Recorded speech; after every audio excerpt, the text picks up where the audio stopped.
Hey everybody, in this video, I'm gonna break down what is happening when you're trying to mix your in-ear monitors, okay? I wanna give you a visual representation on this side of the board that I want to hopefully use to illustrate just some difficult concepts to wrap our minds around. And on this side right here, I'm actually going to draw out a couple of things that are going to be helpful for us as we consider what is happening in our in-ears. Okay, so I'm just going to write a couple of definitions. All right, frequency, okay, is pitch. Okay, pitch is how high or low a sound is. Okay, and gain is the decibel level of a signal. Okay, so those three words right there are important for us to reference as we are going to look at what is happening when we're trying to mix our in-ear monitors. All right, frequencies, pitch is how high or how low a sound is, and gain is the decibel level of a signal. All of these three things factor into what is happening when we're mixing our in-ear monitors. Okay, so let's wrap our minds around what we're looking at here first. You've got two sides of this graph. The bottom is what we're going to call panning, and that means the physical location that a signal is being sent in terms of your left in-ear and in terms of your right in-ear. On the left side, we have the volume level. That's your decibel, how loud or how soft a signal is coming through to your in-ear monitors. And in the middle section here, we're going to examine how frequency and pitch and gain and panning and the volume level, all of these things combine to illustrate for us what's happening when we're mixing our in-ear monitors. This is super complicated. There's a whole lot more than what I'm going to be able to cover in this one single video, but I do hope that this video gives you a simple approach to what is happening when you're mixing, and hopefully just spurs you on to become curious about how to solve certain problems whenever you're mixing your own personal in-ears. Now, we're going to just use three different instruments to pick as really hopefully like a pretty adequate example for what is happening. All right, we're going to use bass, we're going to use acoustic guitar, and we're going to use keys.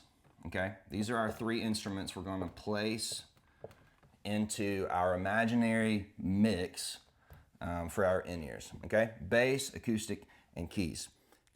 There's got to be a level of understanding of each instrument before we try to place them.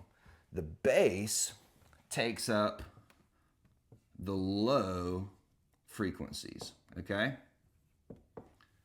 The acoustic guitar takes up more of your higher frequencies, okay? And the keys take up more of your mids. All right?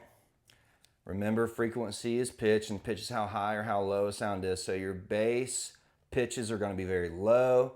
Your acoustic guitar pitches are going to be a lot higher. Your keys are going to be in the middle, okay?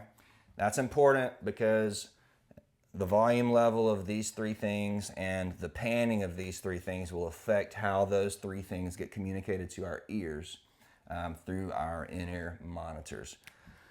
So let's talk about panning first. If I put all three, bass, acoustic, and keys, and I'm just going to use numbers in the middle so that I don't get this area too jumbled up, but associate the number that I put in the middle with what instrument we're talking about over here, okay? If I put bass, acoustic, and keys all in the middle, all in the center, okay?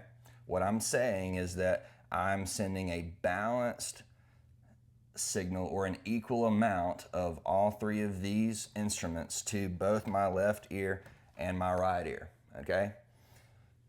You can think of either it's 50-50 or both, or you're sending 100% of each one to your right, and you're sending 100% of each one to your left. The distribution is equal. And what I've chosen here, since I put it in the middle of the volume level, that all of it is at 50%, okay? So I'm hearing 50% of what I could of each one of these instruments, but I'm hearing an equal amount of each one of these instruments in both my left and my right ear because I've chosen to center them up. Does that make sense? All right, let's keep going. We're just kind of building out an understanding of what's happening in our inner mix through this video.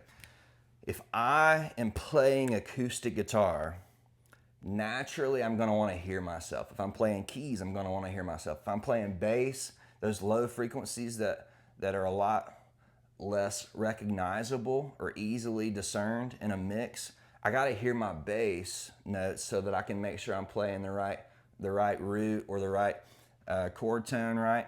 And so I'm going to pick whatever I'm playing, I'm going to pick that actually to be louder. And by rule of thumb, for me, what I like to do is I like to keep whatever I'm playing in the center of my mix. So let's just say that I'm going to play acoustic guitar.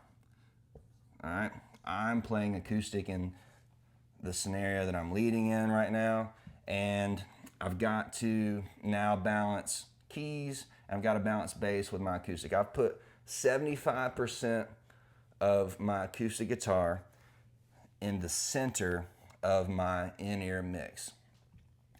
If I don't pan the keys to the right or to the left, but I keep my keys in the middle, but I only send 50% of those keys to my in-ear mix, if there are any frequencies that are shared between the acoustic guitar and the keys, I'm not going to be able to hear them from the keys because my acoustic guitar is louder in my in-ears than my keys level is. Does that make sense? The louder of the two instruments comes through when there are shared frequencies, okay? So I'm going to actually not put my keys right in the center if I'm playing acoustic. I'm actually going to put my keys in my ears. If I have the ability to pan left or to the right, I'm actually going to put them to the left, and I'm actually going to put them at about 50% volume level and about 50% between, or it looks like it's probably about more 40% between my center point and my left point. All right, now what this is saying that I'm moving the location of the signal to the left ear, and I have now given space in my inner mix for the acoustic to be communicated, and I've given space for my keys now to be communicated as well. And the reason that I've given them space and the reason that both of them are able to be communicated to my in-ear mix is because I've shifted the panning around a little bit, and I've created physical distance between the key signal and the acoustic signal. Bass, however, is a lot more difficult to distance yourself physically from, because bass is it's a frequency, or it communicates frequencies that are felt a lot more than heard audibly. And so what I do with bass is I actually just keep bass in the center of my mix, because I like how that creates like a foundation for my mix. And bass, the way it communicates to your in-ears is more of a feeling. So I'm gonna actually keep bass in the center. And I'm gonna say that bass is like, let's just say like 30%. I know this isn't a perfect drawing, but let's say I put 30% of bass in the center. What's not going to happen is there's not going to be much frequency masking from the acoustic guitar over the bass, quite literally because the bass on the frequency spectrum falls on the low end and is way more recognizable on the low end of the frequency spectrum than my acoustic guitar is. Remember, the frequency is a pitch and the pitch is how low or how high a sound is. Whenever I'm trying to get my bass instrument to pierce through my in-ear mix, I don't have to worry about really how loud or how soft it is in my experience, because the frequencies that the bass take up on the spectrum of frequencies really are untouched by my frequencies on the acoustic guitar. So if I'm able to get like a pretty distinct sound when I keep my bass centered. Let's just do a couple more examples real quick to try to solidify what is happening here from a frequency masking standpoint. And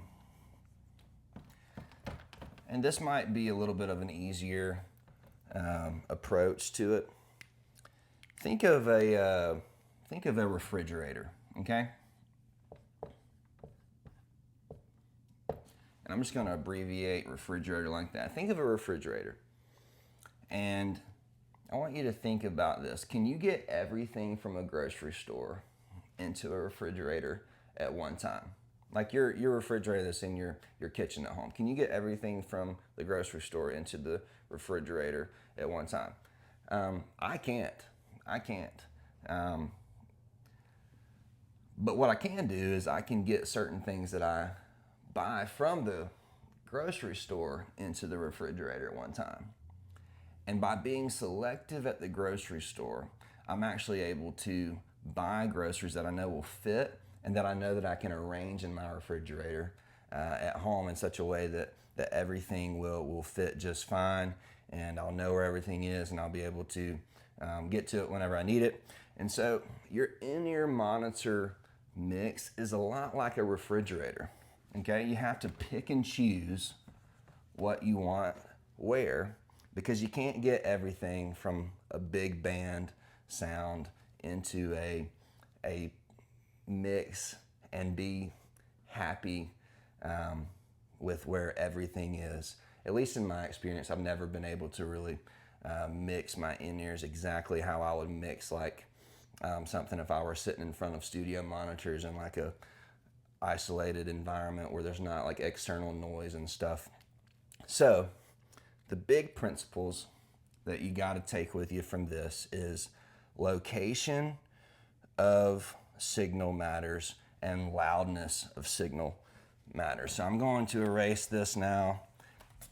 I know I didn't answer every single question that you have, because personally I have a lot of questions about mixing in-ears. I just hope that communicated something to you about what's actually happening when you're mixing your in-ears. And the biggest thing that I want you to take from this is a concept called frequency masking. All right, that was what we talked about whenever we said that shared frequencies between multiple instruments creates an issue for us whenever we are trying to hear everything. All right, so frequency masking takes place when shared frequencies are panned in the same location at different volume levels. All right, frequency masking is when shared frequencies are panned in the same location. That's your left to right panning spectrum, all right? Panned in the same location at different volume levels. So the solution to frequency masking that I want to submit to you today comes down to this. Your solution to frequency masking. The solution is to know what you need to hear.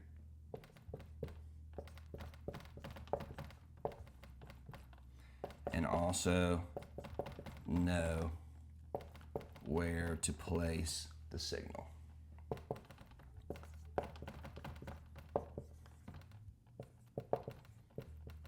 Okay? The solution to frequency masking is knowing what you need to hear and knowing where to place the signal. I hope that is helpful. I hope it's insightful to you. I hope it spurs you on to consider how you can improve your own personal inner mix. And if you have questions about maybe your own environment that you're trying to get a better inner mix in, please reach out and message me through the email that's in the channel description, or comment on this video, a question that you might have, or if there's something I didn't communicate well that you want to open up further in the conversation, comment on this video. I'd love to connect with you via that medium. And I hope that as you continue to grow in your worship leadership, that in-ears will be something that are helpful to you, and not something that you're hindered by. They're supposed to be of aid. They're not supposed to hinder. So my goal in this video was to help explain what is happening whenever you're mixing your in-ears. And I hope that there was something in it for you. So God bless you. Take care.